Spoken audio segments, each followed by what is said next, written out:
Okay, here we are. We are officially live on this IG Live. Welcome in. You guys prep your questions real quick. I have someone in here who hasn't seen in a long time, Debbie.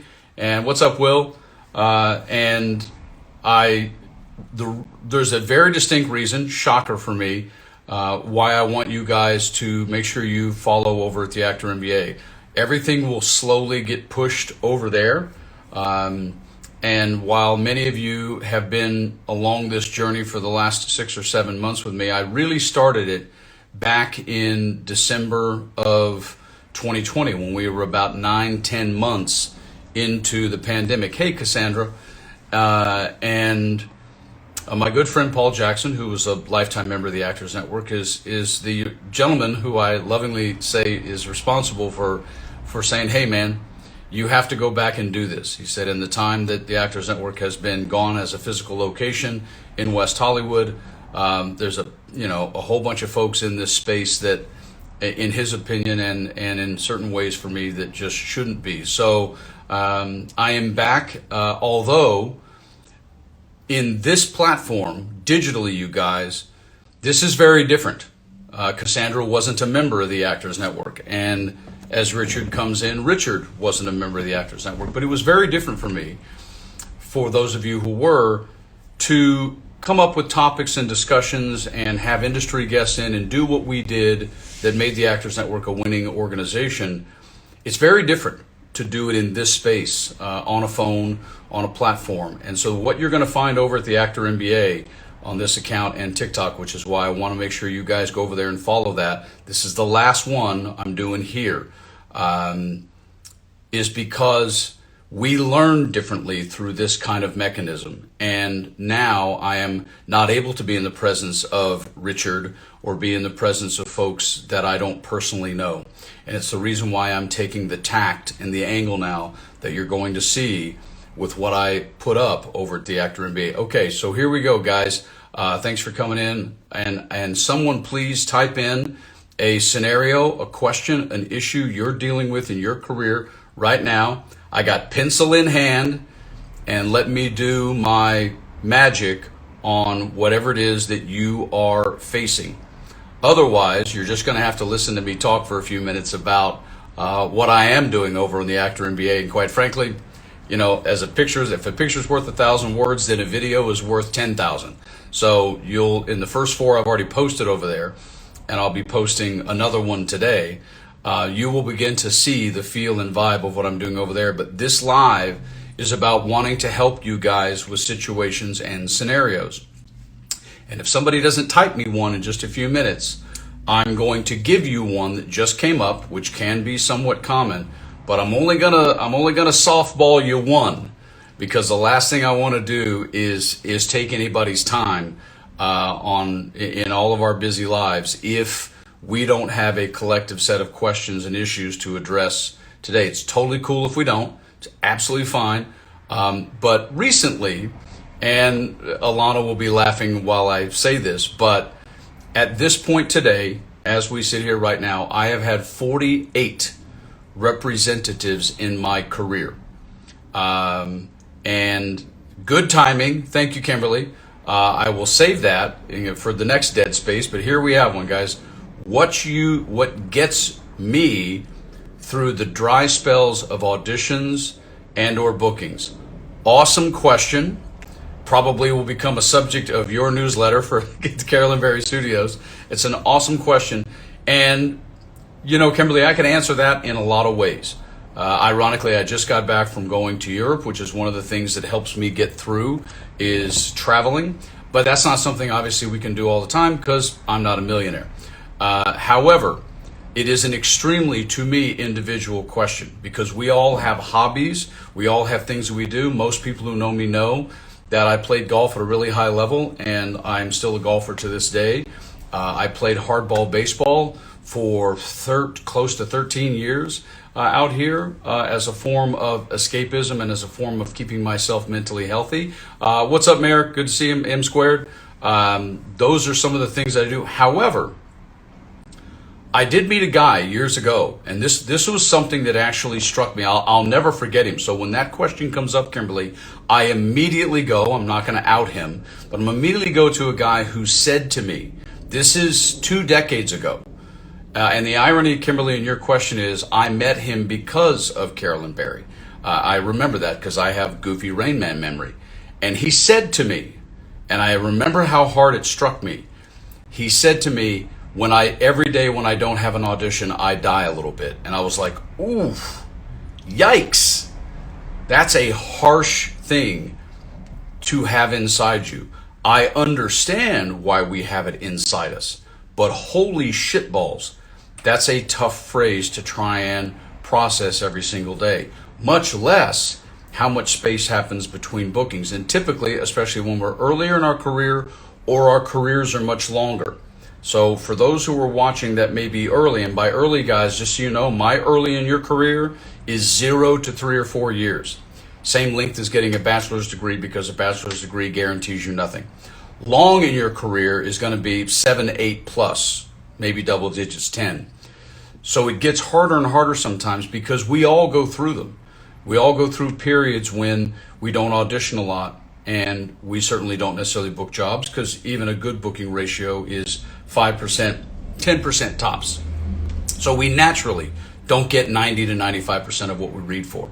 So this is a very personal, individual choice of how you fill your life, how you keep your fuel tank healthy and going. But I will say this, Kimberly, to your question. Whatever your individual thing is, what you can't do through the dry spells of auditions and booking is you have to try to avoid believing that somehow it's because you have no skill set. Now, if someone tells you, hey, you need to get better, hey, this was a little, then that's a different subject. But what we tend to do is we tend to go down the road of nobody loves me, everybody's forgotten about me. We make it very personal, which my whole thing is this business is, Kevin's just a 5'10" white guy who's a pencil. I mean, we are a product for sale. So I used to always tell people, listen, no matter what it is, try to find a way to audition for every single thing you can. And my recommendation, Kimberly, is this. When you find yourself in a dry spell of auditions, maybe submit yourself for, in the world we live in today, on electronic platforms, and this is globally. I don't care who sees this, who's in Australia, Paris, London, makes no difference. Submit yourself for things, whether they're AFI films, student films.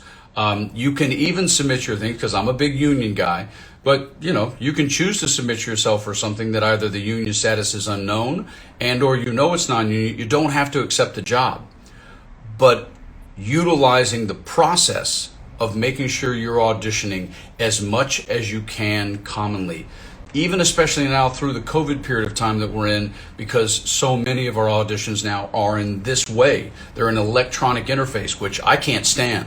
I love being in the room. That's how I book most of my jobs in my life. But that's what I would share with you, Kimberly, and for anybody watching, is just make sure you find a way to keep auditioning so you keep the audition part of your skill set oiled and ready to go. On set is a different subject. Working in class is a different subject. Our skill set that we learn, no matter how we learn it, whether it's commercial, theatrical, whatever it may be, putting that into an audition room is still a different skill set. And we want to keep that machine oiled, because the bookings will come if you're doing your job. But I do recommend you expand your horizons in dry audition times to just audition for stuff. And then, of course, as you'll always hear me say, you'll find it on my YouTube channel, you have to know how to say no, because passing on projects that you just auditioned for but you don't want to do, that's part of life, man. Saying no is part of life. Hey, Sheeta, what's up, GF? All right, let me go back. Let me find the next question. Okay. And you guys, of course, this will get posted, as you already know. This is going to get posted on the YouTube channel, The Kevin E. But for all those coming in, be reminded, start following me on TikTok and Instagram at The Actor MBA, because this is the last live that's coming on this account, okay? Holla! All right, next question. Here we go. Thank you, Will, for firing that in. I've been in the habit of finding sides on Showfax, self-taping, and then sending it to my agent. Okay, so I'm going to say... it's not really a question. You're making a statement. Oh, okay, that's right. You're making a statement about what Kimberly just asked. Yes. That's cool. What I would say is this, and Will, it's a terrific idea. This is also something that people used to do in terms of just being able to check and kind of see what's going on, because representatives would say to us commonly, hey, it's dead. So people would go to Showfax and go, well, let's see how dead it is, and actually be checking for things that they find that they're right for. What's up, Sheeta? New York's in the house. And so what I would say about this, I hear you on doing it and sending it to your agent. Totally hear you. I'm going to presume or assume, which I don't like to do because, of course, I live my life by the 4 agreements and the book is right there. And one of the 4 is don't assume. But just make sure, it's a wonderful idea, Will, but I'm saying it for everybody. Make sure that when you choose to do that on your own, that you've already discussed this with your agent or manager and they know to expect that you're going to be sending them shit. Because the last thing I would want is for someone to choose to do that, to keep their audition mechanism well oiled, Will, which is a great idea.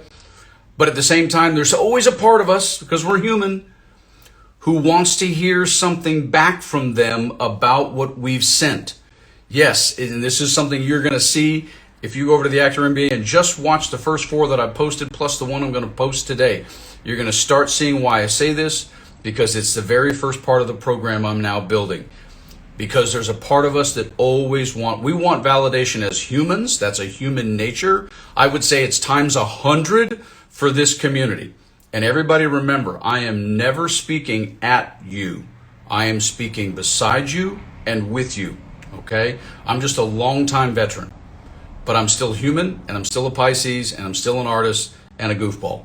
So there's a part of us that wants to be told, hey, that was terrific, that was fabulous, thanks for doing that, blah, blah, blah. So just know, Will, that whatever the scenario is with your representative, that you're going to just take stuff off Showfax and just do it for shits and giggles.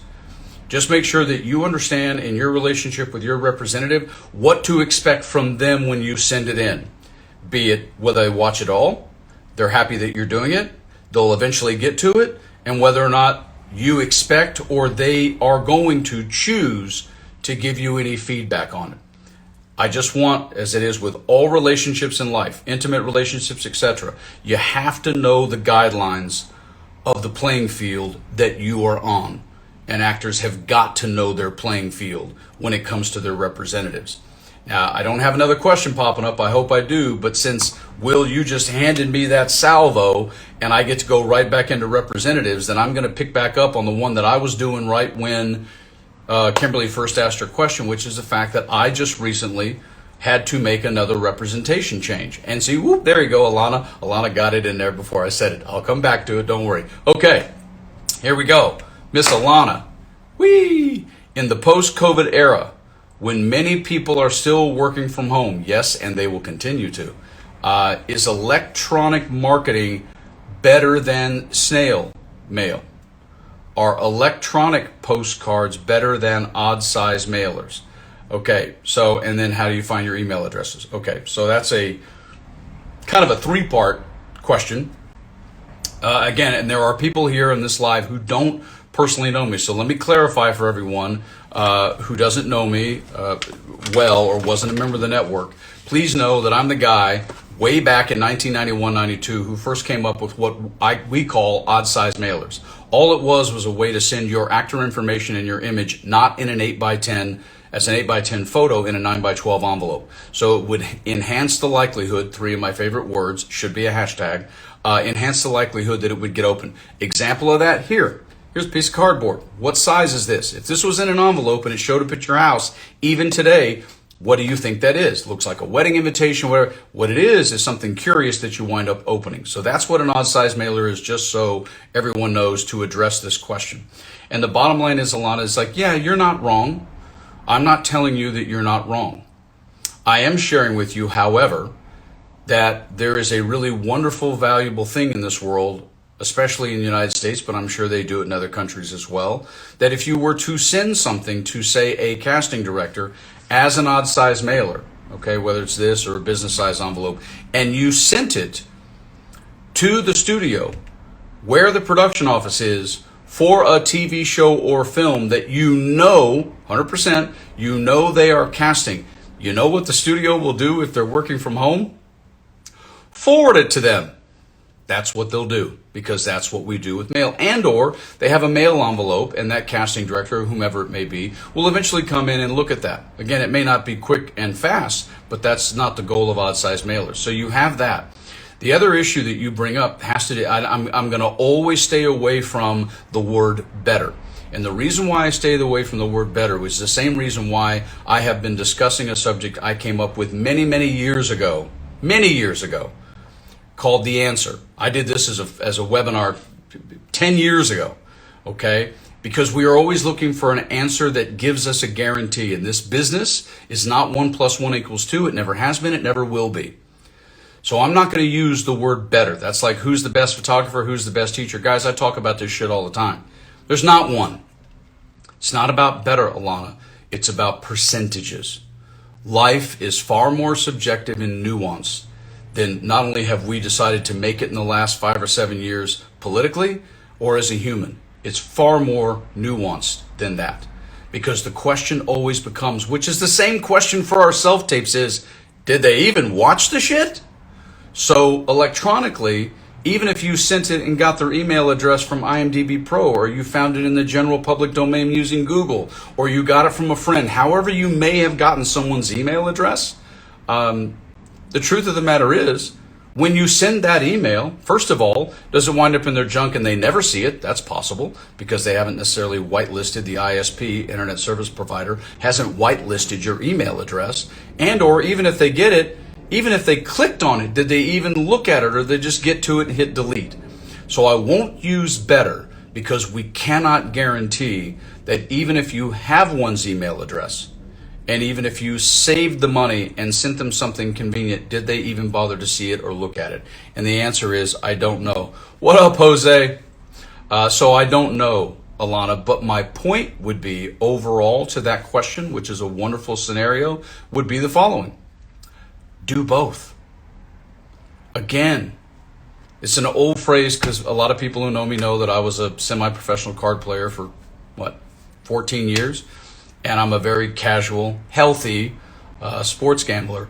Hedge your bets is a common phrase. So if you're sending an email and it's that easy, and you've already made up the item that you would print for an odd-sized mailer, why would you just do one? The email takes 4 seconds. The envelope takes the effort to put the return address and the address and put it in the mailbox with a stamp. Yes, but to me, I remove the question, because I would do both. That's would be my addressing of, what up, man? So that's how I would address that, Alana. And so here we go. Now, where did I, holy shit, I went out of frame. Dropped my pencil. I can't be doing this without a pencil. Y'all know I got to have a pencil in the ear with some coffee. So as I wait on the next scenario, conundrum, issue thingy to come back, again, I remind everybody, make sure you go over to the Actor MBA on IG and TikTok if you have a TikTok account, and please follow me there. This is the last piece of informing you guys or anything else that I'm going to do on this account, The Kevin E. My YouTube channel is still The Kevin E. Make sure you're subscribed there. Tell all your friends. But this is the last one I'm doing here. They're all going to be at the Actor MBA, so make sure you go over there. Because way back in 1995, standing in my kitchen is when I don't care what you see out in the world, if you Google the business of acting or if you Google master, I don't care. I don't care what you find globally on the internet. People who know me know. I've been doing this since 91. And in 1995 is the first time I wrote down Welcome to 21st Century Hollywood, because we all knew the 21st century was coming, and said, get your MBA, master the business of acting. So I've taken a lot of time off, spent a lot of time, while working in television, and just auditioned for the show Upload the other day, if you don't know the show on Amazon. But I came up with MBA for Master the Business of Acting 27 years ago. And so now we are slowly doing that. So make sure you go and just tap on your phone after this is over. Follow me over there. Now, back to the conundrum of representation change. I just did it. 48 representatives now in my career. And that's not because I'm a goofball. It's because, first of all, I've been in the profession a long time, number one. Number two, I have never, repeat never, this doesn't mean it's right or wrong, I'm just telling you, I've never been across the board. I don't have theatrical and commercial agents under one roof. I've always kept them separately, and only a couple of times in my life have I actually had a manager and a theatrical agent and a commercial agent. But over the course of time, sometimes you just have to leave people, and it's hard. It's not fun.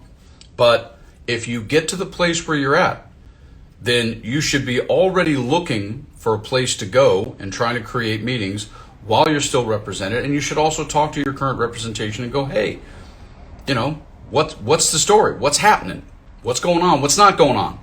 And, I can give you the 5 or 7 things that most representatives are going to tell you. It's always the same story. But at some point, no different than a personal, intimate relationship, you have to decide. I dig these folks. And as Stuart Scott, rest his soul, on ESPN used to say, you ain't got to go home, but you got to get up out of here. And I've done it. I've sat in offices and cried doing it. I am still friends with every single representative who's active in this profession that at one time I was represented by and have left. And the reason for that is because this is a business. And no matter how personal it is, that's the show and the person. The Benny part of this is just business. And all of the people on the other side of the desk from us, because you will hear me use the other side of the desk all the time, and you will hear me say the others all the time. Those folks know it's a business. And all we, and I think most of us, want to do is be treated with common decency and respect. And common decency and respect requires communication. So if you have reached out, just like in a relationship, and informed someone that there is Houston, we have a problem, and you give them enough time to eradicate, resolve, or solve that problem, and nothing is done, then you leaving will not be a surprise. But you have to leave by making sure that you send them an email, BCC yourself so you have a copy of sending that email, and you need to just be very brief and very short. I appreciate everything you've done. I appreciate you having faith in me, but I have decided it is time for me to go elsewhere and start anew. Please note, as of this date, and be sure you put a date on it, I will officially be terminating our professional relationship. And that's it. Godspeed, wish you the best, whatever you want to do professionally, you. And in that same day, or on that day, or that night, make sure that you either remove them if you don't have someplace to go, or make sure you have changed your representation on any and all casting portals that are applicable. And that is, again, globally, because there's eTalenta service in Europe. I mean, I say it actually over on the Actor MBA. We all now live in the same business world. In the last 2 decades, since the turn of the 21st century, this business and all that we deal with, that I talked about back in 91, that I experienced in 87, and that I've lived through in the 90s and the first 2 decades of this century, all of those issues, all of the things we face,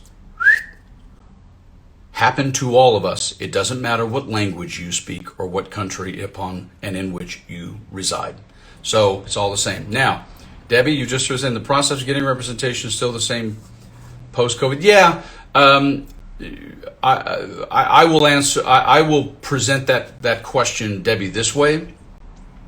I have never, inside of the first 18 months I was an actor in Los Angeles, because Atlanta was different back then when I first started for my 2 years in Atlanta, way back before Atlanta is what Atlanta is today.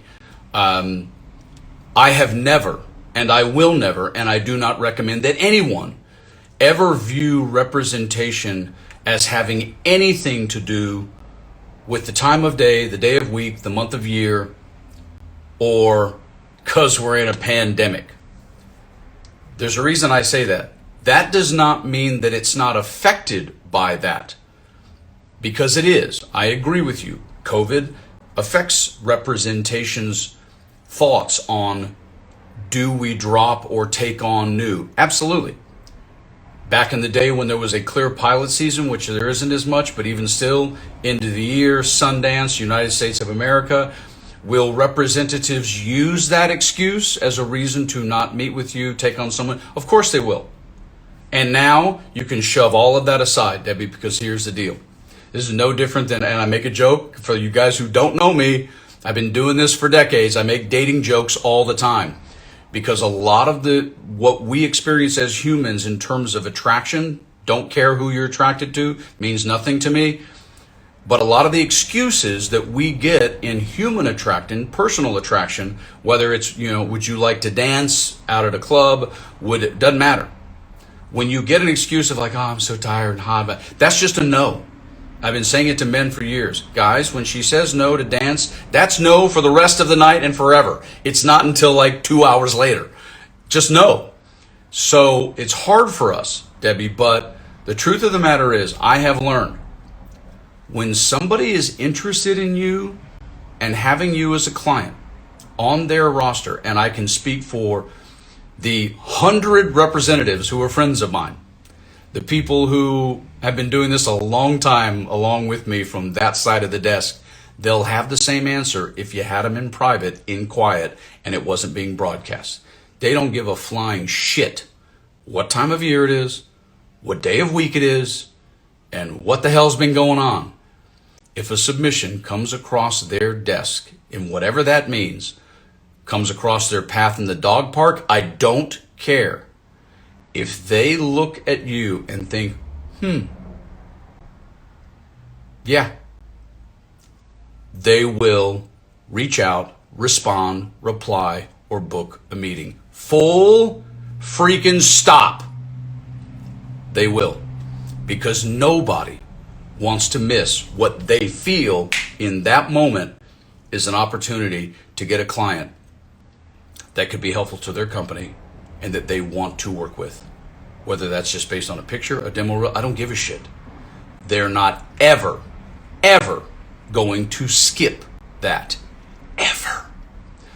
So unfortunately, to your point, Debbie, while we look for reasons to make ourselves feel better, and I understand this, and as I'm saying this is one of the reasons why I can be tough for people on the business expertise side of this conversation, and why my buddy Paul will say, Kevin E's not necessarily for everybody.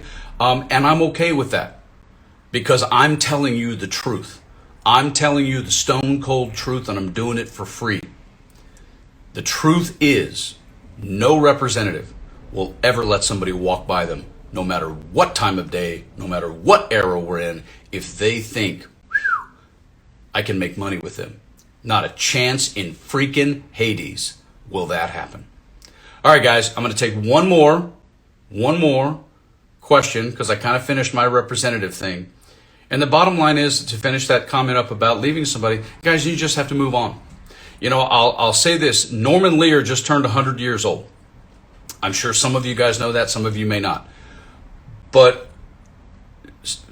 there was an interview that Anderson Cooper did with him, I think last year or the year before, I don't even know. But he asked him how he's gotten through life and gotten through this business as he's aged. And one of the things that Norman Lear said in this interview, this is documented, and hey Pegs, it's really hard to do, but it's crucial that you learn how to do it. And which is, he said that he looked at, let that go, what's next? Let that go, what's next? And it took me, as a young man who is not very sensitive about certain things in life, because Hollywood has never offended me. People offend me all the time. But as a guy who has a sensitive heart, it took me a couple years to really understand exactly what that meant. But the sooner you can understand it is what it is, from a business standpoint, not your love of being an artist, from a business standpoint, it is what it is, and let whatever go for now. A lot of times for me with actors, it's just for now. It doesn't mean that representative won't want to take you on 6 months from now, but right now, let it go. And what's next? Go to what's next. Go after what's next. Go after the next thing. We, as a collective community, globally, that's why I say my global thespians, we have to get better at that. And while I know personally, because I've had my heart destroyed twice, it's much harder in personal, intimate relationships. I get that. But in this profession, you should be 10 to 100 times faster at letting some part of show business go and focusing on what's next. Okay, we have to get good at that.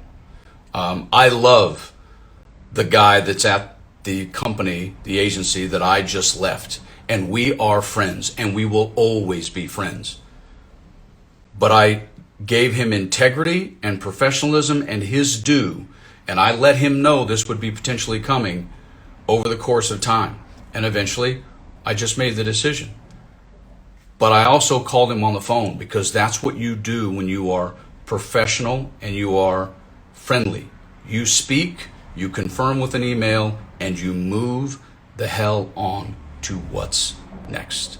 And I just literally finished doing that in the last 3 weeks of my career. And now I'm up to 48. Let's hope it stays there. All right, guys, I don't see another question. We are right at 11:35, which means the edited version of this is right at 30 minutes. Again, I'm going to say it one more time. Please, please, please tell all your people, go to the Actor MBA on IG and TikTok. This is the last live I'm doing on The Kevin E. The Kevin E right now stands for my YouTube channel. Go there and subscribe. 300 and some videos. Holy shitballs. But go over to the Actor MBA. And for those who don't know me, thank you very much for being here. Tell all your peeps, and be very, very careful. I'm going to say this as my last thing. Be very, very careful, because there's a lot of noise out in this space now. And I've been here since 91 doing this. Be very careful to whom you listen to and the type of advice you're given from what's out in the internet world for show business expertise. Just be careful, y'all, because I care. All right, that's it. Peace and love. We'll see you guys real soon.